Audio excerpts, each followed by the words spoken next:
Meus irmãos, a paz do Senhor. Eu quero convidá-los para que abram vossas Bíblias na primeira carta que Paulo escreveu aos Coríntios, capítulo 15.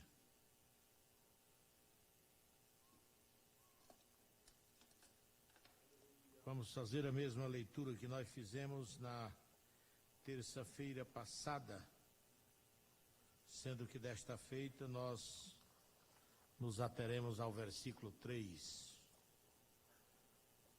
onde estaremos falando acerca da temática os três pilares do Evangelho. Os três pilares ou os três eixos do Evangelho de nosso Senhor e Salvador Jesus Cristo. Então eu quero convidar os irmãos para que de pé possamos fazer essa leitura alternada a partir do versículo 1 até o quarto versículo. Primeira carta que Paulo escreveu aos Coríntios, capítulo 15, versículo 1 a 4. Também vos notifico, irmãos, o evangelho que já vos tenho anunciado, o qual também recebestes e no qual também permaneceis.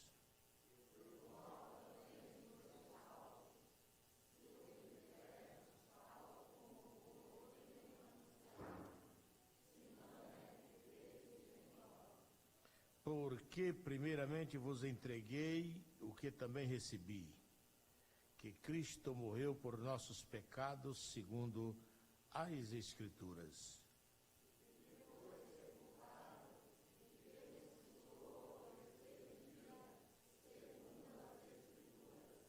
Amém. Tome o vosso assento.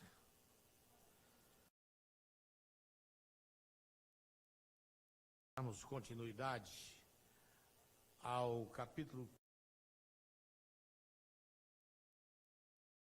que Paulo escreve aos Coríntios, até porque no versículo 1, 2, nós falamos acerca da potencialidade, da necessidade, da operacionalidade do Evangelho, onde nós aí falamos também acerca da notificação que Paulo fizera para com os coríntios, da anunciação, da recepção dos mesmos e da permanência daqueles no Evangelho.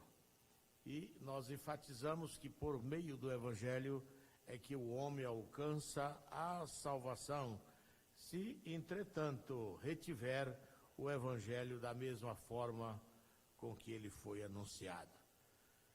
Paulo, então, ele tem tanta convicção naquilo que fala, na certeza absoluta, naquilo que anuncia, que ele não tem receio de dizer, pelo qual também vós sois salvos. Não há dúvida por parte de Paulo, ele tem certeza, não há receio, ele tem segurança absoluta em avisar, em informar, que é por meio do Evangelho de Jesus Cristo que o homem é salvo. E hoje nós vamos falar acerca dos três pilares, poderíamos usar como eixo também na condição de sinônimo de pilares, os três eixos do Evangelho. Entendemos como pilar aquilo que sustenta uma construção. O que sustenta uma construção é uma figura desse pilar que nós apresentamos de forma metafórica, figurada aqui na palavra de Deus. E eixo não é muito diferente. Eixo nada mais é do que o arcabouço, a estrutura que sustenta e serve de base, de apoio, de sustentáculo. Só que o arcabouço ele permite, na condição de eixo, que o Evangelho se movimente. Então o Evangelho em movimento, ele é poder de Deus. Poder é movimento, é o movimento de Deus no coração do homem, para resgatar o homem, para tirar o homem do pecado, da miséria, da negritude das trevas. Esse é o poder de Deus. Nesse texto, de forma introdutória, nós diríamos que tudo isto aqui que nós ventilamos ocorrera, isto que Paulo vai dizer no versículo 3, porque primeiramente vos entreguei o que também recebi. Ele está falando de uma igreja que ele anunciou a palavra lá em Atos, capítulo 18, versículo 4. Ali Paulo anuncia na sua segunda viagem missionária, sai de Éfeso e dirige-se para a cidade de Corinto, e ali, nas sinagogas, ele anuncia a palavra de Deus, tanto a judeus como a gregos. Ele os convence, ele faz com que Jesus Cristo ressurreto passe a ser o Salvador tanto de judeus quanto de gregos. Por isso que ele diz que não se envergonha do Evangelho, porque é poder de Deus para a salvação, tanto de judeus quanto de gregos. Não existe outra forma, igreja do Senhor. Nós estamos reunidos aqui num culto de ensino da palavra de Deus. E as Assembleias de Deus não têm outra ferramenta. Se alguém se apresenta nela com outra ferramenta, trazendo a essa ferramenta como condição para que o homem seja salvo, pode considerar anátema. Não há outra ferramenta, não existe outro instrumento de Deus para salvar o homem. Só o Evangelho revelado, que revela Jesus Cristo, é que pode salvar o homem. Nós estamos aqui falando de uma igreja que estava em Corinto. Corinto, uma cidade onde os gregos eram, na sua maioria, pessoas ricas, não lhes faltava, não passavam praticamente por necessidade. Eram egocêntricos, eram egoístas. Eles eram arrogantes em função da posição que eles ocupavam no Império Romano. A igreja de Corinto é uma igreja que sai no meio dessas condições. Uma igreja que incorpora judeus que esperavam o Messias, que na diáspora tinham sido espalhados, na perseguição. Diáspora já significa dispersão. Tinham sido dispersos e agora estavam na cidade, parte estava na cidade de Corinto. E quando Paulo ali esteve, ele anunciou o Evangelho de Cristo. Mas observemos nesse princípio dessa abordagem que Paulo vai falar por inteiro, um capítulo, ele vai ministrar aqui 58 versículos. Um dos maiores capítulos da Bíblia é este aqui, que Paulo vai falar acerca da ressurreição. Mas por que ele vai tecer essa questão da ressurreição? Primeiro, observe a segunda palavra no versículo 3. Primeiramente, vejam, porque primeiramente vos entreguei. Lembre-se, ele está falando do que acontecera quando estiver em Corinto. Ele está falando dos primeiros rudimentos do Evangelho. Ele está lembrando os coríntios aquilo que já lhes tinha dito. Primeiramente, eu vos disse isso. Então eu quero retomar, mesmo que alguém saiba, mas eu vou retomar minha fala. Mas por causa, em função, a necessidade que se apresenta, traz Paulo a retomar esta fala. Porque Paulo vai repetir uma situação que já tinha defendido em Corinto. Por que ele vai ter que escrever acerca de ressurreição? Ele já falara tudo que se fazia necessário para a igreja de Corinto.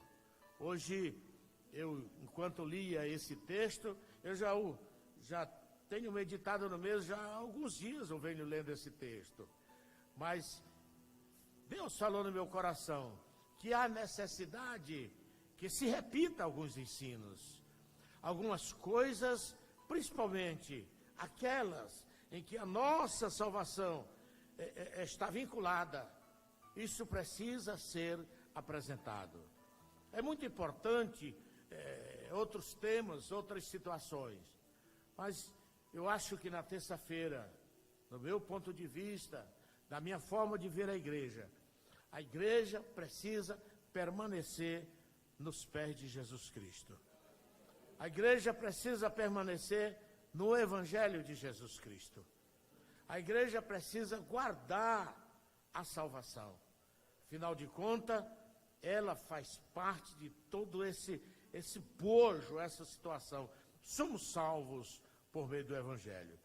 Mas eu retomo a minha fala. Por que Paulo agora volta a falar por carta acerca da ressurreição? Ora, é bom que entendamos, é bom que demos que voltemos ao passado um pouquinho e nos lembremos que a igreja que estava em Coríntios era composta por judeus e por coríntios. Portanto, a igreja que estava em Corinto era a cidade, Coríntios eram os habitantes. E esses habitantes de Corinto, na sua maioria, eles estavam envolvidos com uma filosofia que não aceitava a ressurreição. Embora eles crescem na imortalidade da alma, eles entendiam e aceitavam o ensino da imortalidade da alma. Eles criam na alma, e que a alma, ela saía desse corpo e adentrava na eternidade. Não era muito diferente da nossa crença.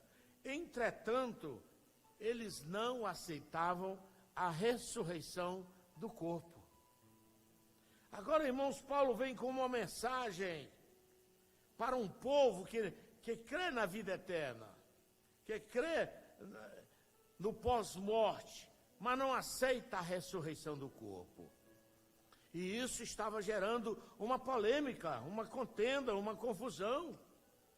Iguais às testemunhas de Jeová, eles até admitem, de uma certa forma, uma vida eterna. Alguns adventistas até admitem um determinado tipo de ressurreição e vida eterna, mas de forma diferente. Então, eles criam na vida eterna, mas na ressurreição do corpo não criam de jeito nenhum. E por que não criam na ressurreição do corpo? Porque havia uma situação filosófica que eles consideravam o corpo. E isso faz parte depois de toda uma estrutura neoplatônica, chamada de gnosticismo, que o gnosticismo entendia que o corpo, a matéria, era a fonte de toda impureza. E que a alma se purificava à medida que esse corpo era subjugado.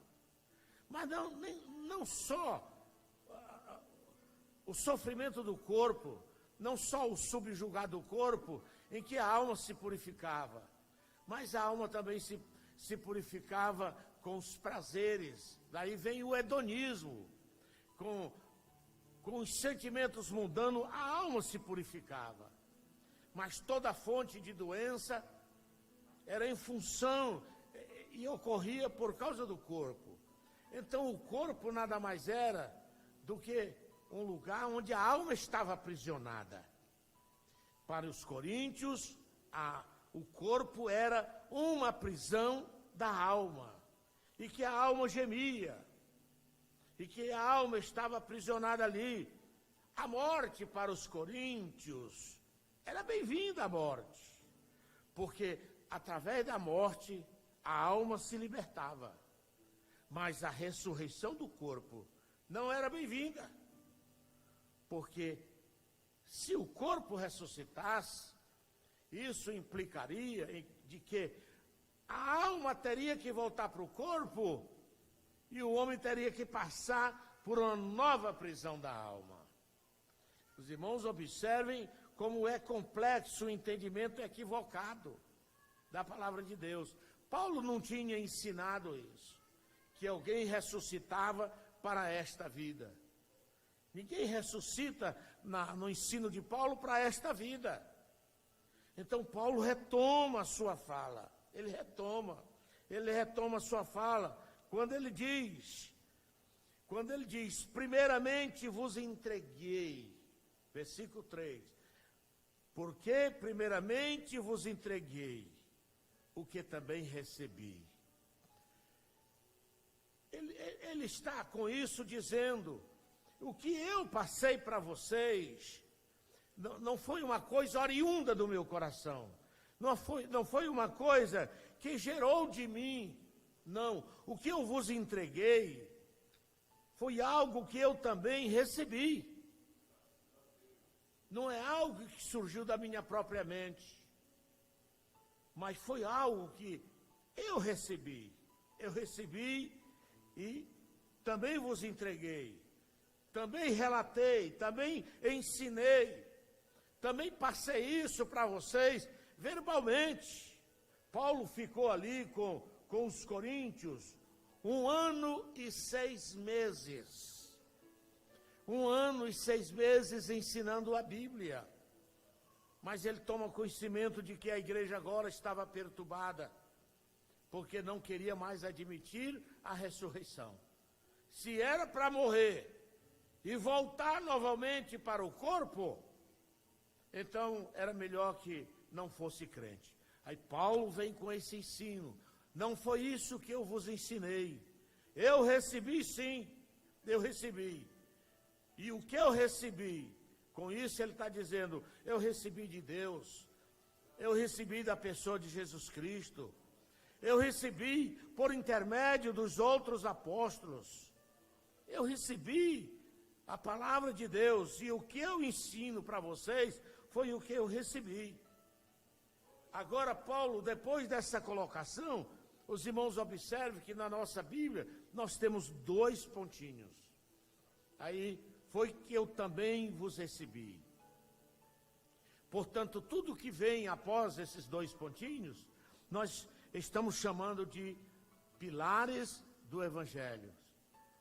E nós detectamos aqui 3 pilares do Evangelho. É como se eu dissesse, meus irmãos, o Evangelho da nossa salvação é composto por 3 eixos, por 3 elementos principais, que não podem ser anulados, que não podem ser revogados, que não podem ser deixados de lado. Primeiro pilar, onde ele coloca aí, primeiro pilar, que Cristo morreu. Os irmãos estão com a Bíblia aberta?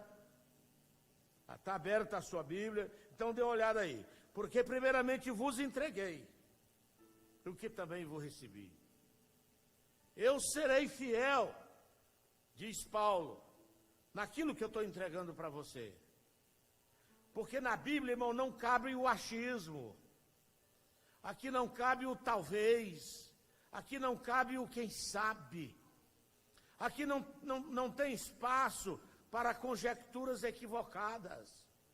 Bíblia é Bíblia. Palavra de Deus é palavra de Deus. O tempo não muda a palavra de Deus. O tempo não altera o texto bíblico. Até porque existe um que vela por esta palavra para cumprir. Glória a Deus. Então nós estamos aí dizendo que o primeiro pilar, o primeiro elemento poderoso que dá sustentação ao Evangelho é a morte de Cristo. E é o que Paulo diz, que Cristo morreu por nossos pecados, segundo as Escrituras. No segundo versículo, que é o versículo 4, e ele diz também que foi sepultado. Sepultado aí é o segundo pilar, é o segundo elemento, é o segundo eixo, é a segunda coluna, é aquilo que garante-nos a salvação. O Evangelho de Cristo foi o sepultamento de Jesus. Jesus morreu. Mas não apenas morreu, ele foi sepultado. Isso é fato.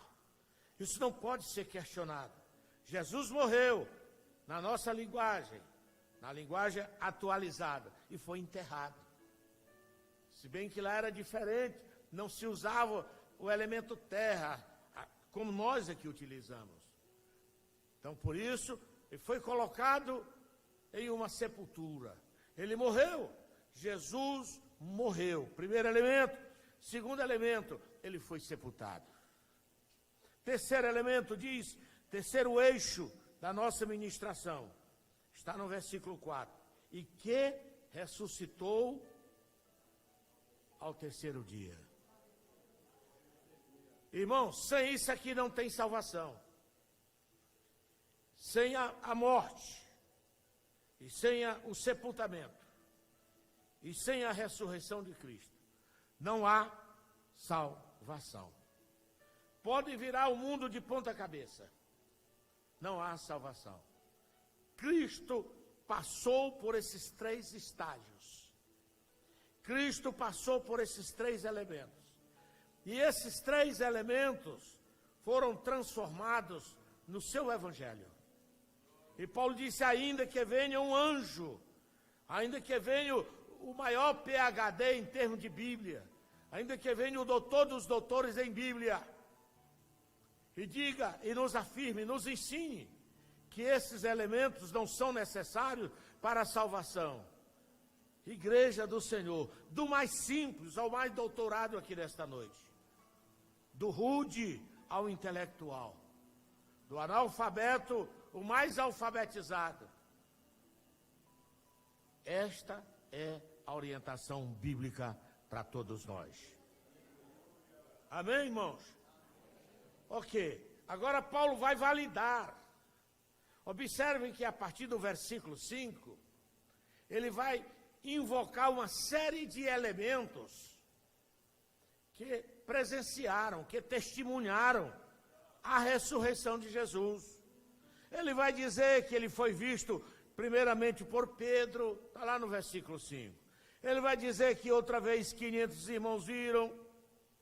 Ele vai dizer que Tiago também viu. Ele vai dizer que ele também viu, ainda assim numa condição de abortivo. Então ele elenca uma série de pessoas que viram. Mas isso aqui para ele não é o fundamental. Isso aqui para ele só corrobora com essa verdade que ele está anunciando. Mas o que é fundamental para Paulo? Fundamental para ele é que ele diz, olha, o que eu recebi foi que Cristo morreu por nossos pecados, segundo as Escrituras. Irmãos, e lá na frente ele diz, olha, não só morreu, ele foi sepultado e ressuscitado ao terceiro dia, segundo as Escrituras. Com isso ele está dizendo, depois ele insere os testemunhos dos que viram, dos que presenciaram Jesus ressurreto. Deixou dezenas e dezenas, centenas, até mesmo os primeiros que viram Jesus ressuscitado, ele não colocou aqui. Porque aí tem Maria Madalena, tem uma série de outras mulheres que viram. Mas, o que ele quer dizer com isso é que a verdade, o maior testemunho da ressurreição de Cristo, e que eu não abro mão, diz o apóstolo Paulo, e que nós, irmãos, nesta noite, não podemos abrir mão, é da veracidade das Escrituras. Se as Escrituras dizem, eu posso até não entender direito, mas se ela diz, então eu fico com as Escrituras. Já teve quem pregasse e dissesse que se as Escrituras afirmassem que o grande peixe que Jonas engoliu o grande peixe, que a Bíblia diz aí que Jonas foi engolido por uma baleia lá em Mateus, versão corrigida, diz que uma baleia o engoliu, mas lá em Jonas diz que foi um grande peixe. E a palavra hebraica para grande peixe não dá para se traduzir por baleia. Ali é dagdol, não é um mamífero, é um peixe. Então foi um outro peixe, mas era grande. Mas se a Bíblia nos dissesse que Jonas engoliu o grande peixe, irmãos, pode pregar que você não vai se envergonhar, porque o que a palavra de Deus afirma é a verdade. Por isso que na oração de Jesus ele diz: Pai, Pai, Pai, Pai, na sua oração sacerdotal.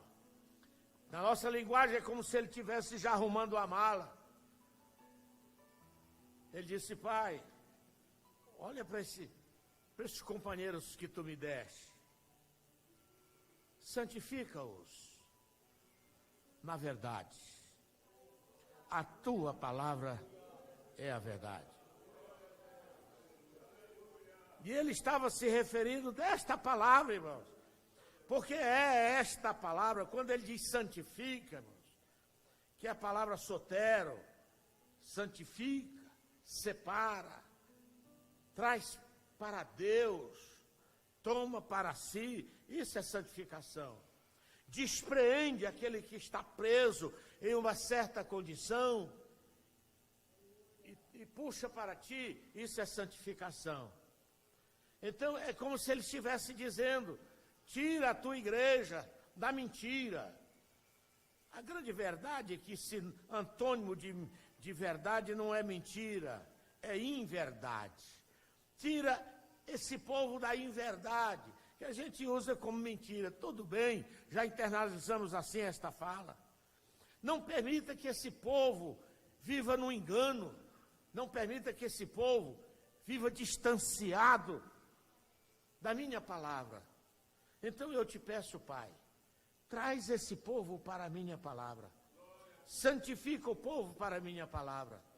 Irmãos, eu dou graças a Deus, porque ainda existem os que gostam de ensinar a palavra de Deus. E eu dou glória a Deus, porque ainda existem os que gostam de ouvir a palavra. Já não são muitos que gostam de ouvir a palavra. Ah, mas aquele irmão vai ensinar a Bíblia? Vai. Então eu não vou não. Eu gosto do culto, tá bom, irmão, Deus lhe abençoe. Mas a palavra é necessária. O mesmo Jesus que mandou pregar o Evangelho, ele disse: ide e ensinai. Ensinar, irmão, é necessário. Ensinar é necessário. E Jesus não veio, não esteve entre nós. Ele não veio para curar, para limpar enfermo, para expulsar demônio. Não, irmãos, não. Enquanto ele ensinava, ele curava.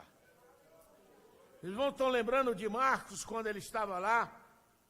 A casa onde ele estava, vou usar aqui uma palavra, estava abarrotada, não cabia ninguém.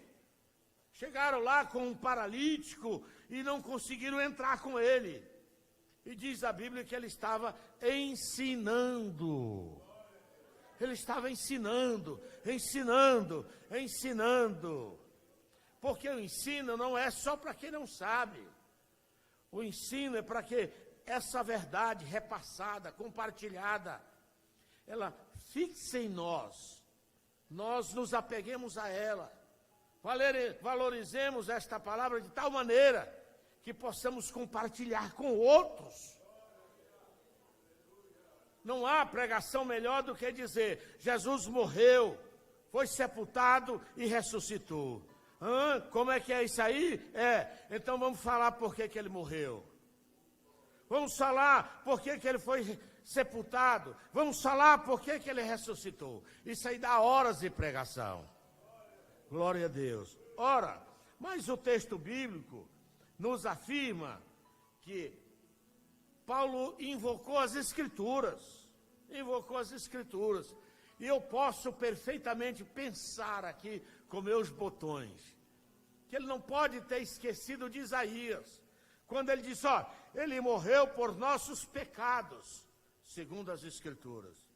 Não posso esquecer do que disse o profeta Isaías, no capítulo 53, versículo 2, assim está escrito: mas ele foi ferido.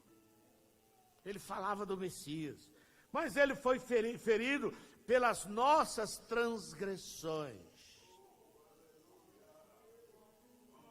Glória a Deus. Moído pelas nossas iniquidades. Ferido, moído.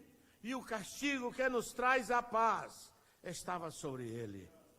E pelas suas pisaduras nós fomos sarados. Isso aqui é morte segundo as Escrituras. Irmãos, é importante entender que Jesus não foi ferido porque era um pecador, porque era um injusto. Não, foi o justo pelo injusto. Foi ele por nós. Ele deu a sua vida por nós.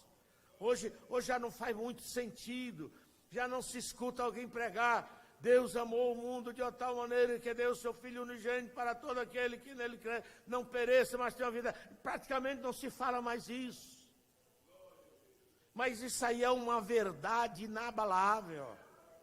Jesus foi ferido pelas nossas transgressões.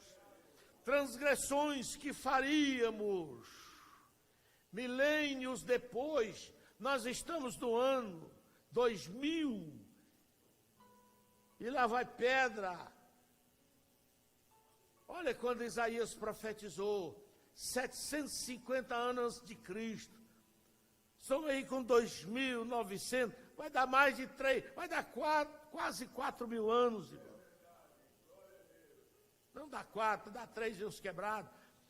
Mas é muito tempo, irmão. Mas o profeta olhou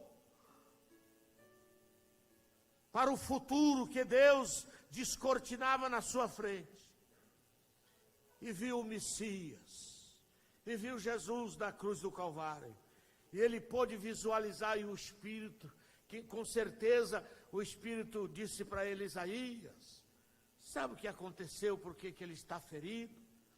Foi por causa das nossas transgressões. Sabe por que ele foi moído, Isaías? Foi por causa das nossas iniquidades. Irmãos, não olha para as tuas transgressões e iniquidades como fonte para a sua depressão.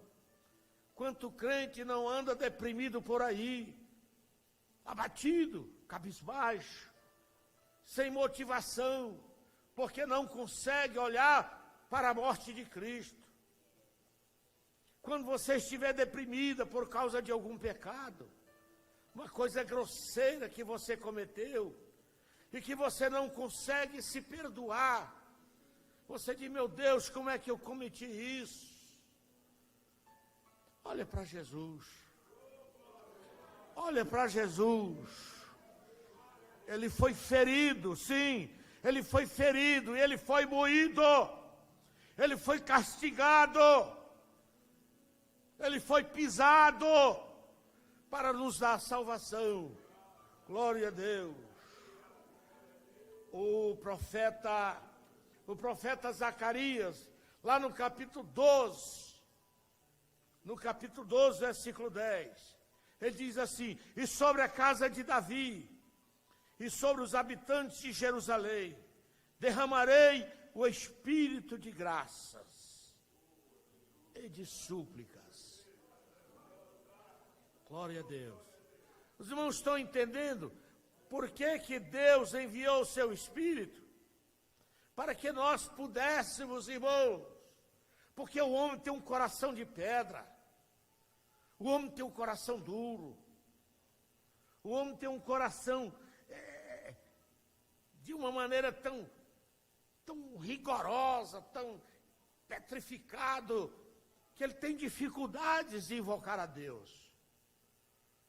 Ele tem dificuldade de clamar a Deus. E o Senhor, na sua misericórdia, diz: olha, sobre a casa de Davi e sobre os habitantes de Jerusalém, eu vou derramar o meu espírito, o espírito de graça. Irmãos, ninguém consegue olhar para Jesus, ninguém consegue olhar para Deus, ninguém consegue reconhecer seus pecados, se não for pela graça de Deus. É a graça de Deus, é a graça de Deus. Ninguém consegue ser salvo se não for por intermédio desta graça. É esta graça que nos alcançou. Nós estávamos caídos, feridos, mortos em delitos e pecados. Deus envia o seu Espírito com sua graça. E na sua graça, Ele nos propicia suplicar. O arrependimento procede de um coração que o Espírito começa a mover dentro de si. E o profeta ainda continua dizendo, e olharão para mim. Especificamente, ele está falando de Jerusalém. Ele está falando de Judá, está falando da casa de Davi. Mas o texto bíblico pode ser extensivo até nós. Ele diz, e olharão para mim, a quem transpassaram. Existem os que de novo crucificam o Filho de Deus. Existem os que negam a fé. Existem os que abraçaram a salvação, mas recuaram. Trocaram Jesus. Trocaram Jesus por uma situação conjugal. Trocaram Jesus por uma conversa inadequada dentro mesmo, entre os seus irmãos. Deixaram Jesus. Deixaram Jesus porque as coisas não aconteceram como ele achou que deveria acontecer. E se afastou, entristeceu, distanciou-se e hoje está sem Jesus. De novo está crucificando o Filho de Deus. Mas o Espírito de toda graça, o Espírito de graça, irmãos, está entre nós. O Espírito Santo está no meio da igreja. O Espírito Santo está conosco para nos mostrar que ainda tem cura para a nossa enfermidade, que a nossa chaga, por mais dolorosa que seja, ela ainda pode ser tratada. Então é tempo de prantear. A Bíblia fala que eles pranteariam Jesus como que por unigênito e amargamente se choravam como que por um primogênito. Ora, irmãos, então nós estamos falando das Escrituras.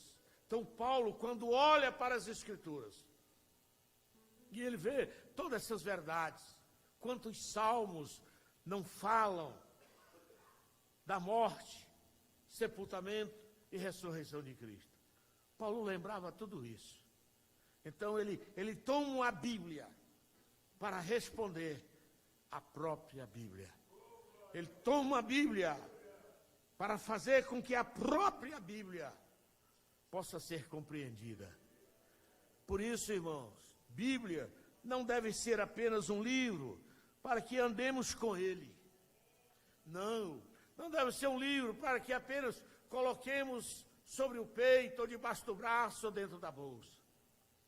A Bíblia deve ser um livro de consulta. A Bíblia deve ser um livro de leitura, de meditação, de reflexão, de abordagem, de análise. Por isso, um conselho meu para esta igreja aqui nesta noite: leia a Bíblia. Leia a Bíblia, medite na Bíblia, valorize a Bíblia, leia-a quando estiver dentro do ônibus.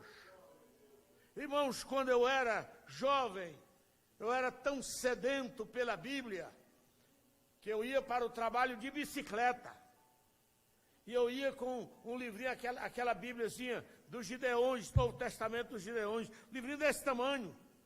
Eu ia aqui de olho lendo o versículo, de olho no trânsito. Eu não sei como é que eu conseguia ler a Bíblia pedalando uma bicicleta. Então, irmãos, os jovens, não sei se temos jovens aqui, mas os jovens devem se esforçar para ler a Bíblia. Ache um tempinho para ler a Bíblia. Deus vai falar com você. o Espírito Santo vai retomar esta condição sua. O irmão vai entender que novas verdades surgirão. E o Senhor nos dará vitória por meio da sua palavra. Irmãos, aqui tem um irmão que conhece onde eu morava há 30 anos atrás. Ele morou na minha rua. E naquela rua eu construí uma casa. Com minhas próprias mãos. Numa área invadida, nós invadimos lá um terreno da prefeitura, na beira de um córrego, e construímos. Mas a bandidagem roubava todo mundo, roubava. E quando eu estava com minha casa prontinha, e que todo mundo tinha sido roubado. E veio aquilo, eu morava no fundo da igreja, na casa do fundo da igreja.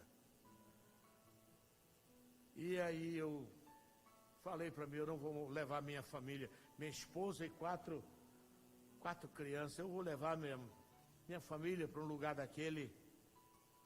Não vou levar, não. Naquela noite, irmãos, um irmão pregou o Salmo 91, onde ele citou, literalmente, que 1000 cairiam do teu lado, 10.000 à tua direita, mas tu não serás atingido. Irmão, aquela palavra, tu não serás atingido, ela foi escrita para mim.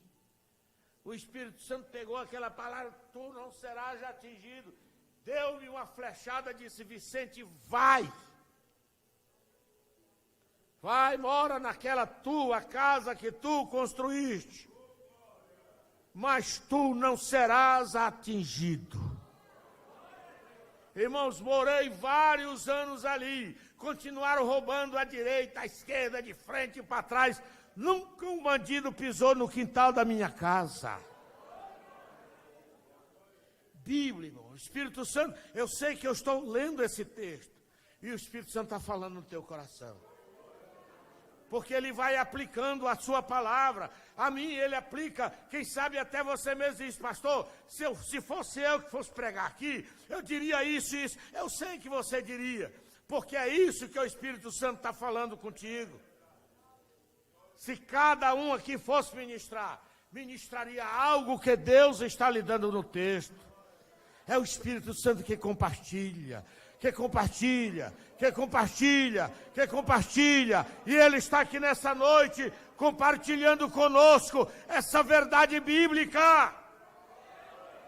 Bíblia é Bíblia, Bíblia é Bíblia. Ela deve ser lida, ela deve ser amada, ela deve ser abraçada, ela deve ser beijada.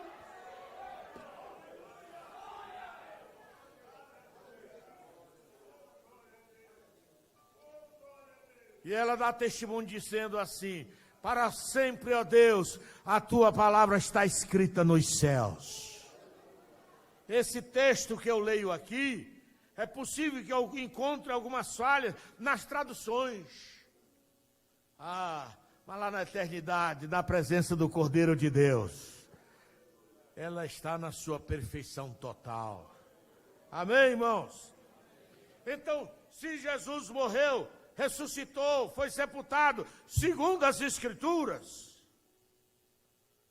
nós já falamos da veracidade das Escrituras, mas o mesmo texto diz que ele morreu por nossos pecados. Foram por nossos pecados que ele morreu. Ora, portanto, esse primeiro eixo, primeiro elemento essencial para a salvação, foi a sua morte. Irmãos, mas que tipo de morte foi que Jesus sofreu? Foi morte redentiva, foi morte remissiva, foi morte justificativa, foi morte santificativa, eletiva e glorificativa. A morte dele, irmãos, só na morte dele, ele calou a boca de meio mundo, anjos, querubim caído, espíritos malignos, trevas, tudo isso aí, irmão, teve que calar a boca. Até a própria morte. Até a própria morte. Porque a Bíblia diz que a morte, capítulo 15 aqui, é o último elemento que vai ser aniquilado. É a morte. Ah, mas a morte, ela pega Jesus, irmãos. Ela diz para Jesus, olha, eu vou mostrar a minha força. Eu vou mostrar o meu poder que eu tenho sobre até mesmo você, a morte. Olha, irmão. Só que, quando eu escrevi o meu comentário, eu disse assim, a morte pegou o cara errado. Desculpe ter usado o termo cara, mas a morte pegou a pessoa errada. Ora, o que está escrito lá no discurso de Pedro? Só para encerrar, irmão, falta 2 minutos. O que está escrito em Atos, capítulo 2, versículo 22. Varões israelitas, aqui é Pedro que está discursando acerca da morte de Cristo. Varões israelitas, escutai esta palavra. A Jesus Nazareno, varão aprovado por Deus entre vós com maravilhas. Poderíamos falar de maravilhas. Prodígios, poderíamos falar dos seus prodígios. Poderíamos ainda falar de sinais que Deus fez no meio de vós, como vós mesmos bem sabeis. Pedro agora diz, a este que vos foi entregue. Aqui Pedro já diz para eles, olha, vocês não pegaram Jesus não. E nem vocês tampouco mataram Jesus. Ele se entregou. Ele se deixou matar. Jesus mesmo disse, o príncipe desse mundo de mim se aproxima, mas de mim ele não tem nada. Ele também disse, a minha vida eu dou, mas para depois eu pegar de volta, viu? E aqui nesse texto, Pedro está discursando, e este que vos foi entregue, pelo determinado conselho de Deus, conselho e presciência de Deus, vocês tomaram, vocês crucificaram e mataram pelas mãos de injustos.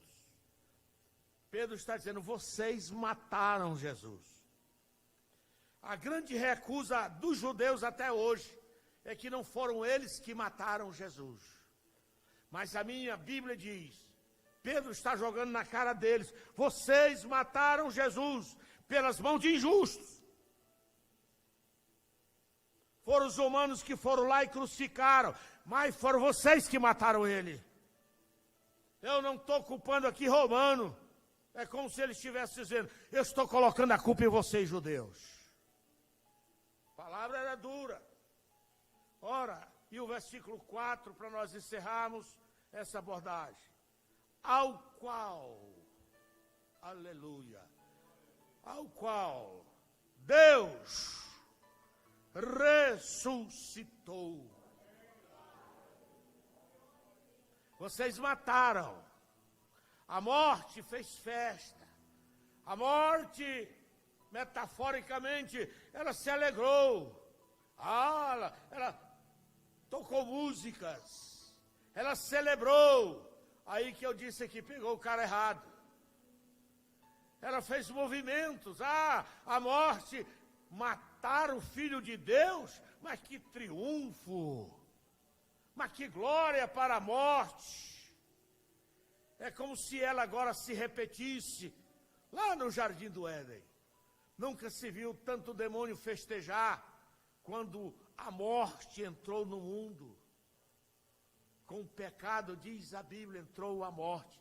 E a morte passou a todos os homens. O primeiro Adão foi enganado, sucumbiu. E agora o segundo Adão é derrotado, entre aspas, pela morte. A morte o detém. A morte o leva à sepultura. Mas o qual Deus ressuscitou. Ora, mas como Deus ressuscitou? Os irmãos, leiam comigo isso aí. Soltas as ânsias da morte.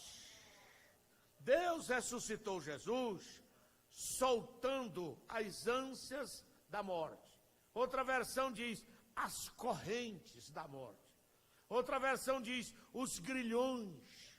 Outra versão diz as cadeias. E com tudo isso nós entendemos toda a força da morte. Tudo que a morte exerce. Aquilo que Salomão falou, não há homem que tenha domínio sobre o seu espírito para o reter. Não há homem. Quando a morte chega, irmãos, já era. Pô, já era, não tem jeito, não dá para reter. Você pode ligar 1000 aparelhos aí, mas a sentença da morte está selada, porque ao homem está destinado a morrer uma só vez, e depois da morte tem que ir para o juízo. O homem precisa morrer e ele vai morrer. Agora Jesus está preso pelas ânsias da morte. E Deus o ressuscita. E Pedro explica, pois não era possível que fosse retido por ela. Os irmãos entenderam? Não era possível que ele fosse retido por ela. Foi aí que eu disse, a morte pegou o homem errado. A morte matou a pessoa errada. Porque foi por meio da sua morte que o evangelho hoje está sendo pregado. Glória a Deus. Na próxima terça, nós concluiremos, porque já são 9 horas. Nós falaremos um pouquinho acerca da sua sepultura e acerca da sua ressurreição. Nos coloquemos de pé. Quantos estão aqui nesta noite vitoriosos por causa da morte de Jesus Cristo? Glória a Deus. Ele morreu. Jesus morreu. Mas não ficou por aí. Aquele anjo diz, porque vocês estão procurando o vivente. O vivente, aleluia. Dentre os mortos. Ele não está aqui não, rapaz. Mulherada, vai procurar ele em outro lugar. Ele não está aqui não. Ele já ressuscitou. Glória a Deus. Pastor Wilson, vem encerrar esse culto aqui orando ao Senhor.